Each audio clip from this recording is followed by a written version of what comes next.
Good morning, everyone. Hello, hello, hello. It's Janay here. So I am getting ready to get started reading a book that is required for one of my classes, and it's titled Absolutely Almost. So this book is by Lisa Graff. It is a book that is for ages 8 years old and up. So the language in this book really isn't that complex. I still kind of stumble a little bit when I read. But again, the words in this book are pretty small. So it should be a fairly easy read. I've already gotten started. So I am currently, let's see, I'm not sure what chapter I'm on because it doesn't tell you the chapters. It just has special words. So this one is 10 words. So that's the title of the next chapter, but it doesn't tell you what chapter it is. But I'm going to get started. So I just wanted to share a little bit of reading with y'all. Some people have asked, how have you been? What have you been doing? And so I just kind of want to share with them a little bit of what I've been doing. So I'm just opening my home. I'm opening myself to you all to let y'all kind of have a closer insight of what it's like in my life. So I'm recording here from my bedroom, so please don't mind the background here. This is my sanctuary. This is where I sleep at night, and this is my space. So I'm letting you all in. I'm letting you all see what life is like for Janay. So let's get started into this thing. So this is titled 10 Words. 10 Words. So just solely based on that, we know it's going to have something to do with words. And there's probably going to be 10 words. Right? So that's pretty obvious. So let's start reading. I studied for the spelling test every Thursday. Callista helped me. Every single Thursday, we went over all the words. Callista even made flashcards sometimes with pictures on them. So I will remember the words and they would spell them. Growth. Growth. That flashcard had a flower on it for grow, spelled the normal way. Like a flower grows. And then after that, there was a boy smiling with all his teeth. And the TH sound that comes at the end of teeth. So how come I could remember that when I was doing flashcards with Callista, but when it came time to test on Friday, the word groth, because I forgot to spell grow like a flower because I got nervous. Anyway, sometimes O makes the ow sound even when the W's not there, like in note, where no W in note. There are 10 words on the test every Friday. 10 words, no matter how hard I study on Thursday, I never get more than 4 of them right. The next chapter, the title is Some Bug. Darren Ankelman brought in a bug for Science Friday. It was a dead bug, a beetle. He said, even though it sort of looked like a cockroach. It was the biggest bug I've ever seen, bigger than 2 giant pink erasers stuck together. It was trapped in a small clear box, and it was black with yellow splotches. Its head was crazy. It looked like it had horns, real horns, sticking right out the top. Lila screamed when Darren held it up, and Josie made fake bear barfing sounds. Fake barfing sounds. And Hillary, the two other girls, pretended like they were fainting. But all the boys thought it was really cool.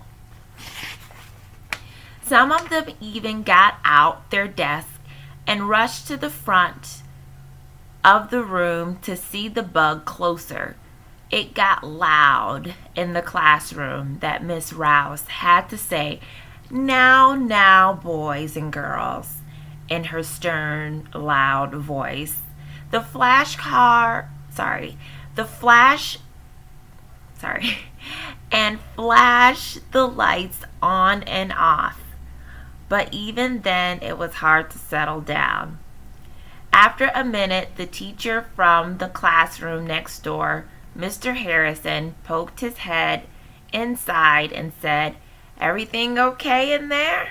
It sounds like a stampede of yaks." And Mrs. Rouse shook her head and said, real tired, "Nope, only a dead bug." At that point, Mr. Harrison said, "That must be some bug." And after he saw it, he asked Mrs. Rouse if he could bring his sixth graders in from next door to take a look, because they thought they'd really love it too. So then all the sixth graders came into the room and filed past Darren Ankelman at the front and screamed and hooted and shouted about the bug until Mrs. Rouse made them sit down in the aisles between our desks so Darren could finish his Science Friday.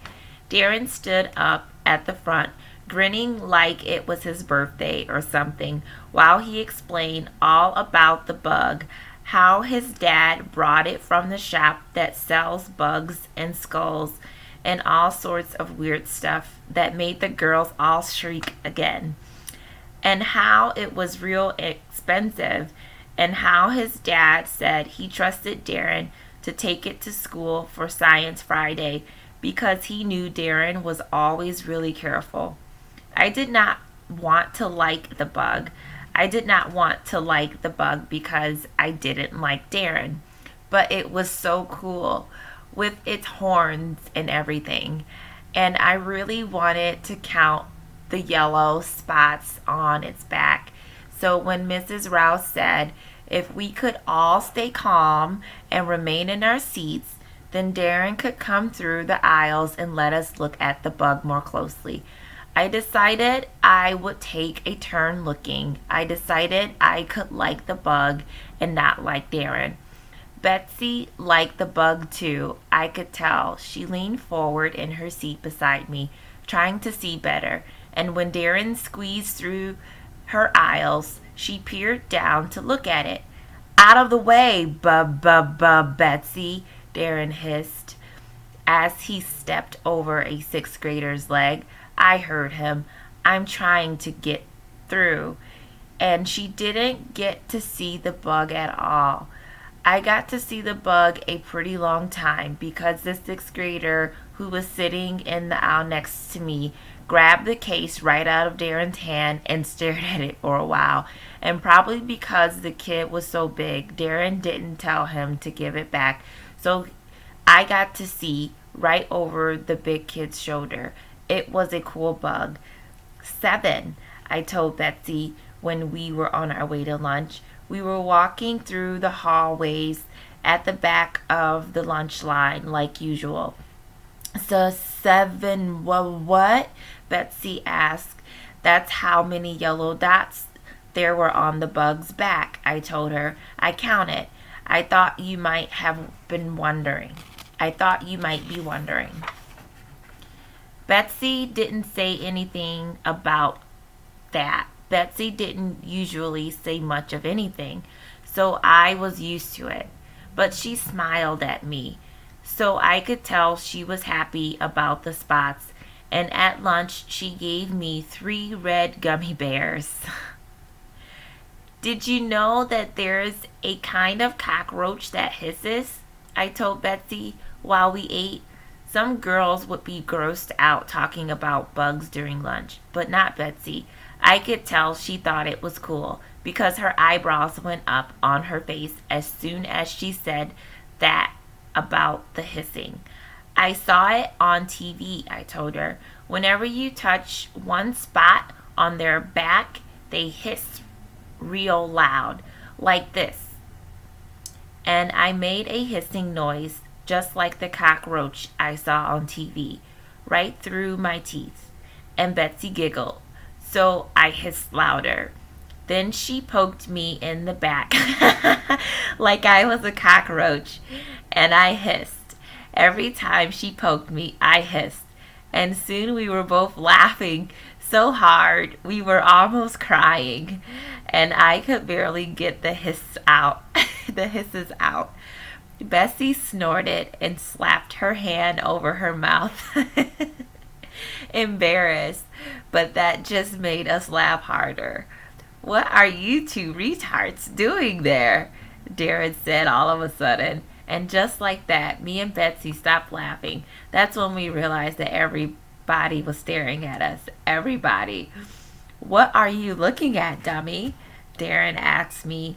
He said it real mean, like I was one of those who done something to him, even though he was the one who called me and Betsy bad names. I looked down at my lunch. Next to me, I could tell Betsy was breathing really hard, like she did when she was trying not to cry. Hello. Hi, Mom. I'm doing pretty fair. Hi. So I am at home in my room. Are you in town? Why'd you ask? Oh, really? Are you going to your mom's?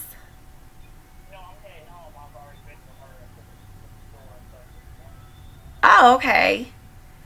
Yeah, we're here. Jeffrey's here. I'm here. I'm just in my room doing some reading. Yeah, I do. Yes, this is the last day that I'll be working before the break. Yeah, so just taking it easy. I'm happy to go to work. I'm dressed up today. I did my hair and I have on cute jewelry, did my makeup and everything. So I feel good today.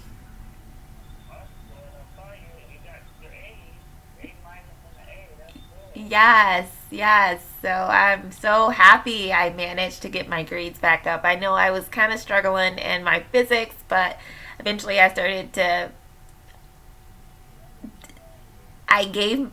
put more time into my physics and I cut back the time in my math class, and then my math grade started to go down. And so then I have to pick up my math grade again. So I end up with an A minus in math and then an A in physics. So it all worked out. I had a 98% in my basic stats class. But again, with the grade in physics being low, I had to put more attention into my math and kind of took away, or my physics, and it took away from math. And I ended up with a good grade overall. I ended up doing just fine in both classes. So thank you.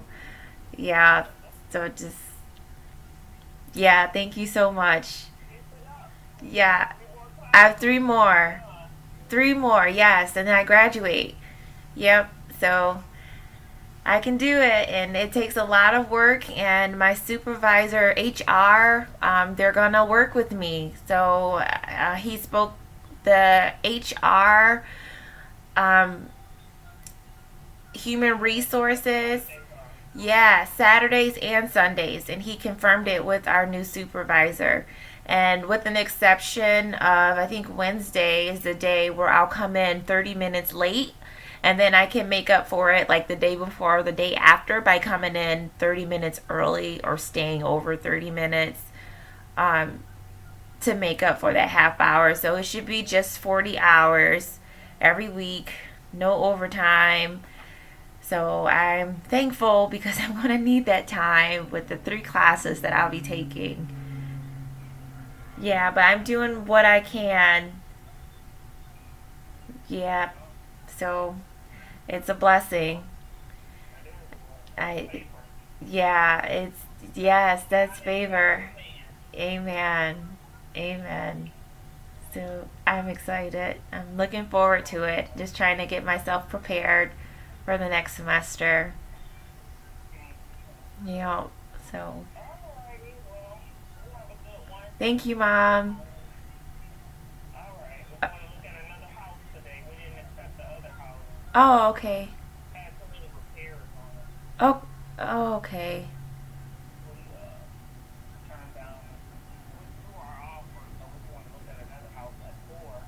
Oh, good. Oh, okay.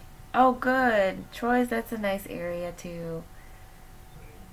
Okay.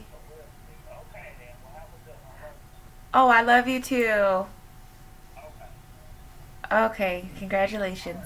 Thank you. Bye bye. Not yet? Okay. Okay. Bye bye. I'm sorry about that. That was my mom. It's she calls me when she calls. It's like I'm usually doing something, but so we're almost done with this. So it says, I looked at my lunch. So next to me, I could tell Betsy was breathing really hard, like she did when she was trying not to cry. After Darren and his friends left the lunch table to go outside, and our side of the table was mostly empty, Betsy nudged me with her elbow. Yeah, I said. Then Betsy talked real soft, so only I could hear her. If Darren was a bug, she said slowly, I'd step on him. I smiled, stretching across a smile stretched across my face. I like that idea a lot. Yeah, I told her, me too. And after that day at lunch, every time Darren said something mean or looked at us funny or cut in front of one of us in line, me and Betsy would turn at each other and real quiet so no one else could hear us. We would make little hiss. And I wasn't sure about Betsy, but that always made me feel good, just a little bit better. Like I was squishing Darren Engelman in my head, even if I couldn't squish him in real life. And so that was the end of that.